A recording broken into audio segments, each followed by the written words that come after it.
المصطفى أما بعد فأعوذ بالله من الشيطان الرجيم بسم الله الرحمن الرحيم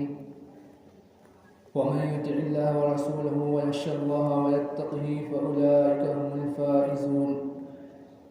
وقال النبي صلى الله عليه وسلم: سبعة يظلهم الله في ظله يوم لا ظل إلا ظله: الإمام العادل، وشاب نشأ في عبادة ربه،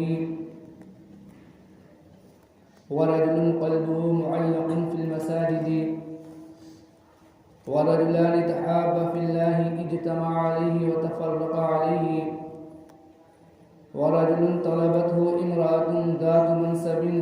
وجمال فقال إني أخاف الله، ورجل تصدق إخفاء حتى لا تعلم شماله ما ينفق يمينه، ورجل ذكر الله خاليا ففاضت عيناه، أو كما قال عليه الصلاة والسلام. میرے محترم بزرگوں اور دوستوں، پچھلے جمعے کو آپ حضرات کے سامنے کچھ باتیں بیان کی گئی تھیں اور یہ بتلایا گیا تھا کہ وہ کون خوش نصیب لوگ ہیں جن کو اللہ رب العزت کل میدان حشر میں اپنے عرش کے نیچے جگہ عطا فرمائیں گے۔ کچھ باتیں پچھلے جمعے کو عرض کی گئی تھیں، کچھ باتیں رہ گئی تھیں، انہی باتوں کو آج اس جمعے کو آپ حضرات کے سامنے بیان کروں گا۔ اللہ رب العزت سے دعا کریں کہ اللہ تعالیٰ صحیح بات کہنے کی اور ہم سب کو کہنے سننے سے زیادہ عمل کرنے کی توفیق عطا فرمائے۔ حضور پاک صلی اللہ علیہ وسلم نے جو فرمایا کہ 7 لوگ ایسے ہیں جن کو اللہ رب العزت اپنے عرش کے سائے میں جگہ عطا فرمائیں گے جس دن اس کے سائے کے علاوہ کوئی سایہ نہیں ہوگا۔ سب سے پہلے شخص کے بارے میں آپ صلی اللہ علیہ وسلم نے فرمایا الامام العادل، کہ انصاف کرنے والا بادشاہ، انصاف کرنے والا حکمراں، یعنی وہ شخص جس کو اللہ رب العزت نے بادشاہت دی، وہ شخص جس کو اللہ رب العزت نے حکومت دی، پھر وہ اپنی رعایا کے ساتھ، اپنی عوام کے ساتھ، اپنے ماتحتوں کے ساتھ انصاف کا معاملہ کرے، عدل انصاف کے ساتھ ان کے ساتھ معاملہ کرے، تو اللہ رب العزت ایسے شخص کو کل قیامت میں عرش کے سائے میں جگہ عطا فرمائیں گے۔ عدل کے معنی آتے ہیں کہ افراط و تفریط کے بغیر حکم شرعی کے مطابق کارروائی کرنا، لوگوں کے درمیان فیصلہ کرنا۔ پھر یہ جو حکومت ہے اس کے جو مختلف درجات ہیں،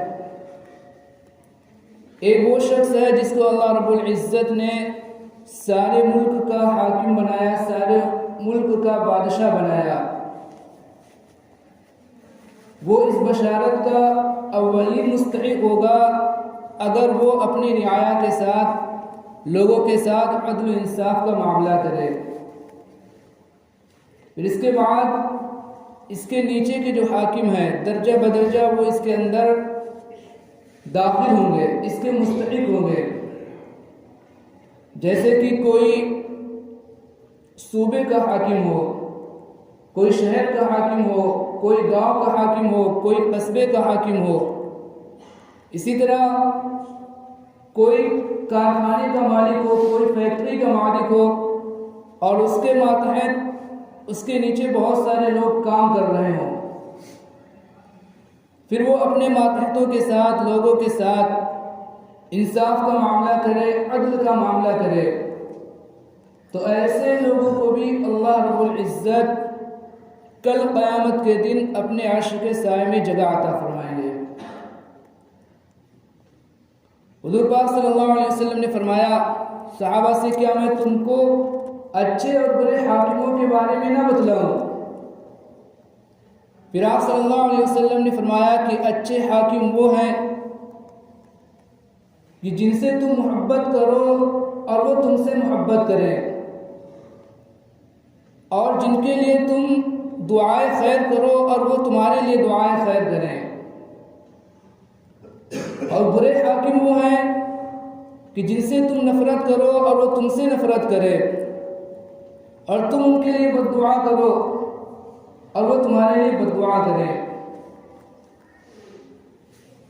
اللہ تعالیٰ نے اگر کسی شخص کو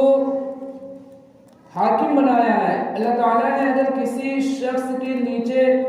لوگوں کو رکھا ہے، کسی شخص کو لوگوں کا ذمہ دار بنایا ہے، تو اب اس کو یہ چاہیے کہ وہ لوگوں کے ساتھ نرمی کا معاملہ کرے، لوگوں کے ساتھ شفقت کے ساتھ پیش آئے، اپنے ماتحتوں کے ساتھ نرمی کا برتاؤ کرے، شفقت کے ساتھ پیش آئے،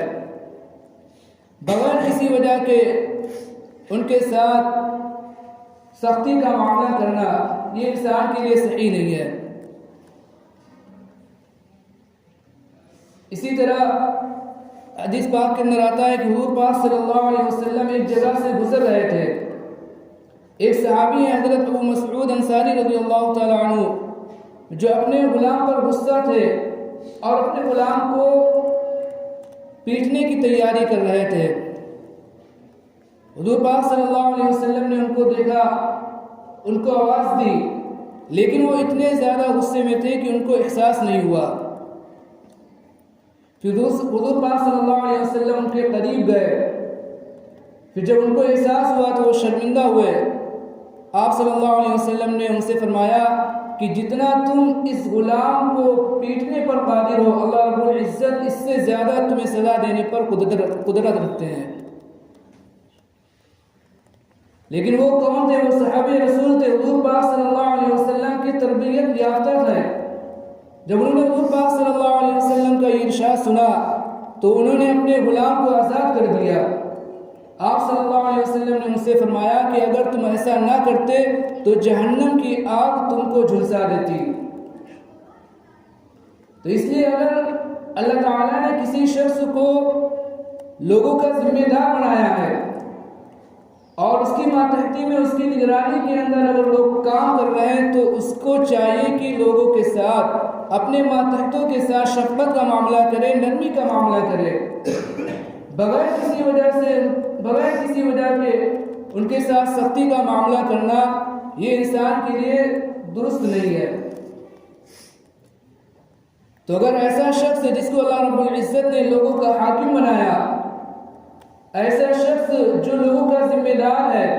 اس کی نگرانی کے اندر لوگ کام کر رہے ہیں، وہ فیکٹری یا کسی کارخانے کا ذمہ دار ہے، اس کے ماتحت کچھ لوگ کام کر رہے ہیں، زیادہ لوگ کام کر رہے ہیں، اور وہ لوگوں کے ساتھ نرمی کے ساتھ پیش آتا ہے، ان کے ساتھ عدل انصاف کا معاملہ کرتا ہے، تو اللہ رب العزت ایسے شخص کو بھی کل قیامت کے دن اپنے عرش کے نیچے سائے میں جگہ دیں گے۔ الامام العادل۔ اور دوسرا شخص آپ صلی اللہ علیہ وسلم نے ارشاد فرمایا وَشَابٌ نَشَأَ فِي عِبَادَةِ رَبِّهِ، کہ دوسرا شخص وہ ہے، وہ نوجوان جس نے اپنی زندگی کو اللہ رب العزت کی عبادت کے اندر گزار دیا ہو۔ اللہ رب العزت ایسے نوجوان سے بہت زیادہ محبت کرتے ہیں، ایسے نوجوان کو جس نے اپنی زندگی کو اللہ تعالیٰ کے حکم کے مطابق گزار دیا ہو، تو اللہ تعالیٰ ایسے نوجوان کو بھی اپنے عرش کے سائے میں جگہ عطا فرمائیں گے۔ اس لیے کہ یہ جو جوانی کا جو زمانہ ہوتا ہے، اس کے اندر بہت ساری خواہشات ہوتی ہیں، انسان کی بہت ساری امنگیں ہوتی ہیں، اور طرح طرح کے جذبات انسان کے اندر ہوتے ہیں، اور پوری طاقت اور قوت کا زمانہ ہوتا ہے۔ انسان کے اندر جذبات ہوتے ہیں، قوت اور طاقت ہوتی ہے، صلاحیتیں ہوتی ہیں، اور شیطان یہ چاہتا ہے کہ انسان کی تمام طاقت اور قوت اور اس کے جذبات، اس کی صلاحیتیں، یہ سب کے سب گناہ کے اندر لگ جائیں۔ ان تمام اسباب کے ہونے کے باوجود اگر کوئی شخص اپنے آپ کو گناہ سے بچا کر اللہ رب العزت کے حکم کے مطابق اپنی جوانی کو گزارتا ہے، تو اللہ رب العزت ایسے نوجوان سے بہت زیادہ محبت کرتے ہیں، اور ایسے نوجوان کو اللہ رب العزت کل قیامت کے دن اپنے عرش کے سائے میں جگہ عطا فرمائیں گے۔ وشاب نشأ في عبادت ربه. اور تیسرا شخص آپ صلی اللہ علیہ وسلم نے ارشاد فرمایا ورجل قلبه معلق في المساجد، کہ تیسرا شخص وہ ہے جس کا دل جو مسجد کے اندر اٹکا رہتا ہو، مسجد کے اندر لگا رہتا ہو. مسجد جو ایک بہت ہی مذہب، ہمارے مذہب اسلام کے اندر ان کا بہت اہم حصہ ہے. جس طرح مچھلی پانی کے بغیر زندہ نہیں رہ سکتی، اسی طرح مسجد کے بغیر جو ایمان والے کا ایمان پر باقی رہنا، اسلام پر باقی رہنا، یہ بہت زیادہ مشکل ہوتا ہے. اگر مچھلی کو پانی سے نکال دیا جائے تو پھر وہ مچھلی فوت ہو جاتی ہے، ختم ہو جاتی ہے، مر جاتی ہے. اسی طرح اگر کسی جگہ جو مسجد کا قیام نہ ہو تو پھر وہاں سے دھیرے دھیرے دین اور اسلام کیا ہوتا ہے، ختم ہو جاتا ہے، اور پھر نام کا برائے نام باقی رہ جاتا ہے. تو جو شخص اپنے آپ کو مسجد سے لگائے رکھے اور اس کا دل مسجد کے اندر لگا رہتا ہو کہ مسجد سے نماز پڑھنے کے بعد اس کو یہ فکر رہتی ہو کہ اگلی جو نماز ہے وہ میری جماعت کے ساتھ تکبیر اولیٰ کے ساتھ ہو جائے، مل جائے، تو ایسے شخص کو بھی اللہ رب العزت کل قیامت کے دن اپنے عرش کے سائے میں جگہ عطا فرمائیں گے. وَرَجُلٌ قَلْبُهُ مُعَلَّقٌ فِي الْمَسَاجِدِ. اور آگے چوتھا وہ شخص جس کے بارے میں آپ صلی اللہ علیہ وسلم نے ارشاد فرمایا وَرَجُلَانِ تَحَابَّا فِي اللَّهِ اجْتَمَعَا عَلَيْهِ وَتَفَرَّقَا عَلَيْهِ. کہ چوتھا وہ شخص ہے، وہ دو شخص جن کے جو آپس میں جو محبت ہے، جو تعلق ہے، وہ صرف اور صرف اللہ رب العزت کے لیے ان کا آپس میں محبت ہو، اللہ رب العزت کے خاطر ان کے آپس میں دوستی ہو، ملنا جلنا ہو، کسی کاروبار کی وجہ سے یا کسی رشتہ داری کی وجہ سے یا کسی اور غرض کی وجہ سے ان کی جو محبت نہ ہو، بلکہ صرف اور صرف اللہ رب العزت کے خاطر ان دونوں کے درمیان آپس میں محبت ہو، تو اللہ رب العزت جو ایسے شخص کو بھی کل قیامت کے دن اپنے عرش کے سائے میں جگہ عطا فرمائیں گے. حدیث پاک کے اندر آتا ہے کہ حضور پاک صلی اللہ علیہ وسلم نے ارشاد فرمایا کہ کل قیامت کے دن کچھ لوگ ایسے ہوں گے جن کے لیے نور کے منبر رکھے جائیں گے، اور نہ وہ شہید ہوں گے، نہ وہ انبیاء ہوں گے، نہ وہ شہداء ہوں گے، نہ انبیاء ہوں گے، لیکن انبیاء اور شہداء بھی ان پر رشک کریں گے. صحابہ نے پوچھا یا رسول اللہ پھر وہ کون لوگ ہوں گے؟ تو آپ صلی اللہ علیہ وسلم نے ارشاد فرمایا وہ لوگ ہوں گے جو ایک دوسرے سے جو محبت کریں، صرف اللہ رب العزت کی خاطر، اللہ رب العزت کی رضا کے لیے آپس میں ایک دوسرے سے محبت کرتے ہوں. کوئی دنیاوی غرض نہ ہو، کوئی کاروباری غرض نہ ہو، کوئی رشتہ داری کی غرض نہ ہو، صرف اللہ رب العزت کی رضا کے خاطر آپس میں ایک دوسرے سے محبت کرتے ہو، تو اللہ رب العزت ایسے شخص کو بھی کل قیامت کے دن اپنے عرش کے سائے میں جگہ عطا فرمائیں گے. اور آگے آپ صلی اللہ علیہ وسلم نے ارشاد فرمایا وَرَجُلٌ طَلَبَتْهُ امْرَأَةٌ ذَاتُ مَنْصَبٍ وَجَمَالٍ فَقَالَ إِنِّي أَخَافُ اللَّهَ. کہ پانچواں وہ شخص ہے کہ جس کو کوئی عزت دار خاتون اور حسن و جمال رکھنے والی خاتون جس کو گناہ کی دعوت دے، اپنی طرف بلائے اور وہ شخص کہہ دے انی اخاف اللہ، کہ میں اللہ تعالیٰ سے ڈرتا ہوں. اسی طرح وہ عورت جس کو کوئی عزت دار مرد، حسین و جمیل مرد اپنی طرف بلائے اور وہ کہہ دے کہ انی اخاف اللہ، میں اللہ تعالیٰ سے ڈرتی ہوں، تو اللہ رب العزت ایسے شخص کو بھی، ایسے مرد کو بھی، ایسی عورت کو بھی اللہ رب العزت کل عرش کے سائے کے اندر جگہ عطا فرمائیں گے. اس لیے کہ یہاں پر گناہ کے سارے اسباب موجود ہیں، جوانی بھی ہے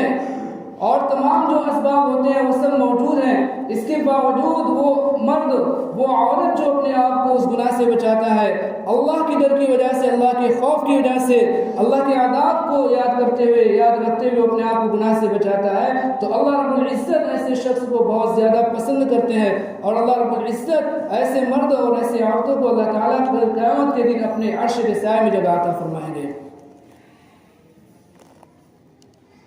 اسی طرح ہم نے اور آپ نے حضرت یوسف علیہ السلام کا واقعہ سنا ہوگا کہ حضرت یوسف علیہ السلام جب عزیز مصر کے یہاں ان کا قیام تھا تو عزیز مصر کی جو بیوی زلیخا تھی وہ حضرت یوسف علیہ السلام پر عاشق ہو گئی، وہ ان کی دیوانی ہو گئی۔ حدیث قرآن کے اندر پورا واقعہ جو موجود ہے، پوری سورت سورہ یوسف کے نام سے قرآن کے اندر موجود ہے، اور اس نے حضرت یوسف علیہ السلام کے ساتھ برائی کا ارادہ کیا۔ وراودته التي هو في بيتها عن نفسه وغلقت الابواب وقالت هيت لك قال معاذ الله انه ربي احسن مثواي انه لا يفلح الظالمون، کہ اس نے دروازے بند کر لیے، گناہ کے سارے اسباب موجود ہیں، اور اس نے حضرت یوسف علیہ السلام کو دھمکی دی کہ اگر تم نے یہ کام نہیں کیا تو میں تمہیں ذلیل کر دوں گی اور جیل کے اندر ڈالوں گی۔ لیکن حضرت یوسف علیہ السلام نے فرمایا قال معاذ اللہ، کہ میں اللہ تعالیٰ سے ڈرتا ہوں، اللہ تعالیٰ ہی جو ہے گناہ سے بچانے کی طاقت اور قدرت رکھتے ہیں۔ انہ ربی احسن مثوایا انہ لا یفلح الظالمون، کہ میرے رب نے مجھ کو جو بہترین ٹھکانہ عطا کیا، اور پھر اس بہترین ٹھکانے جب اس نے مجھے عطا کیا تو اب اللہ تعالیٰ جو کسی ظالم کو کیا ہے فلاح اور کامیاب نہیں کر سکتے، کوئی ظالم فلاح اور کامیابی نہیں پا سکتا۔ انہ لا یفلح الظالمون۔ تو یہ جو واقعہ یہ ہمارے اور آپ کے لیے اس واقعے کے اندر سبق موجود ہے کہ اگر کسی کے سامنے اس طرح کے حالات موجود ہوں تو وہ اپنے آپ کو ان حالتوں سے بچائے، اللہ رب العزت کے احسان کو یاد کرے کہ اللہ رب العزت نے ہم پر نہ جانے کتنے زیادہ احسان کیے ہیں، ان احسان کو یاد کرے اور ان احسان کو یاد کر کے اپنے آپ کو اس گناہ سے دور رکھے، بچا کر رکھے۔ پھر آگے حضور پاک صلی اللہ علیہ وسلم نے ارشاد فرمایا وَرَجُلٌ تَصَدَّقَ اخفاءً حتى لا تعلم شماله ما ينفق يمينه، کہ چھٹا وہ شخص ہے جو اس طرح چھپ کر صدقہ کرے کہ اس کے بائیں ہاتھ کو بھی نہ معلوم ہو کہ اس کے دائیں ہاتھ نے کیا صدقہ کیا ہے۔ یعنی اس طرح لوگوں کو دے کہ لوگوں کو پتہ نہ چلے، کوئی ریاکاری کا ارادہ نہ ہو، کوئی یہ ارادہ نہ ہو کہ لوگوں کے درمیان میری شہرت ہو، لوگ مجھے سخی کہیں، بلکہ خالص اللہ تعالیٰ کی رضا کے لیے اس طرح خاموشی کے ساتھ صدقہ کرے کہ اس کے جو بائیں ہاتھ کو بھی پتہ نہ چلے کہ اس کے دائیں ہاتھ نے کیا صدقہ کیا ہے۔ تو اللہ رب العزت ایسے شخص کو، ایسے مخلص شخص سے بھی اللہ رب العزت بہت زیادہ محبت کرتے ہیں، پسند فرماتے ہیں۔ اللہ رب العزت ایسے شخص کو بھی کل قیامت کے دن اپنے عرش کے سائے میں جگہ عطا فرمائیں گے۔ اور ساتواں وہ شخص حضور پاک صلی اللہ علیہ وسلم نے ارشاد فرمایا وَرَجُلٌ ذَكَرَ اللَّهَ خَالِيًا فَفَاضَتْ عَيْنَاهُ، کہ ساتواں وہ شخص ہے جو اللہ رب العزت کا ذکر تنہائی کے اندر کرے اور پھر اس کی آنکھوں سے آنسو بہہ پڑے۔ اللہ رب العزت کے احسان کو یاد کر کے، اللہ رب العزت کی محبت کو یاد کر کے، اللہ رب العزت کے خوف کو یاد کر کے اس کی آنکھوں سے آنسو جاری ہو جائے۔ اللہ رب العزت ایسے شخص سے بھی بہت زیادہ محبت کرتے ہیں، ایسے شخص سے بھی بہت زیادہ پسند فرماتے ہیں۔ ایسے شخص کو اللہ رب العزت ایسے شخص کو بھی کل قیامت کے دن اپنے عرش کے سائے میں جگہ عطا فرمائیں گے۔ تو پورے جو بیان کا جو خلاصہ ہے وہ یہ ہے کہ اللہ رب العزت نے جو ہمیں اور آپ کو اس دنیا کے اندر بھیجا ہے، یہ دنیا جو ایک عارضی دنیا ہے، یہ عارضی رہنے کی جگہ ہے۔ حقیقت کی جو ہماری جو رہنے کی جگہ وہ آخرت ہے۔ ہمیں اس دنیا کے اندر ہی رہ کر اس آخرت کی تیاری کرنا ہے۔ جتنے زیادہ ہم اس دنیا کی فکر کرتے ہیں اس سے کئی گنا زیادہ ہمیں اور آپ کو اپنی ہمیشہ باقی رہنے والی زندگی کی فکر کرنا ہے۔ اللہ رب العزت نے قرآن مجید کے اندر ارشاد فرمایا وَمَن يُطِعِ اللَّهَ وَرَسُولَهُ وَيَخْشَ اللَّهَ وَيَتَّقْهِ فَأُولَٰئِكَ هُمُ الْفَائِزُونَ، کہ جو شخص اللہ رب العزت کی اطاعت کرے، رسول اللہ صلی اللہ علیہ وسلم کی اطاعت کرے، اللہ رب العزت سے ڈرے اور تقوی والی زندگی گزارے گا تو اللہ رب العزت اس کو دنیا کے اندر بھی کامیاب کریں گے اور آخرت کے اندر بھی کامیاب کریں گے۔ وَأُولَٰئِكَ هُمُ الْفَائِزُونَ۔ وقت ہو گیا ہے، اپنی بات کو یہ پاس ختم کرتا ہوں۔ اللہ رب العزت سے دعا کرے کہ اللہ رب العزت ہم سب کی غلطی کو تائیوں کو معاف فرمائے، اور اللہ رب العزت ہم لوگوں کا بھی شمار ان 7 خوش نصیب لوگوں میں بھی ہمارا اور آپ کا شمار فرمائے۔ اللہ رب العزت ہم سب کو کہنے سننے سے زیادہ عمل کرنے کی توفیق عطا فرمائے۔ آمین۔ وما علینا الا البلاغ المبین۔ جنہوں نے سنت لی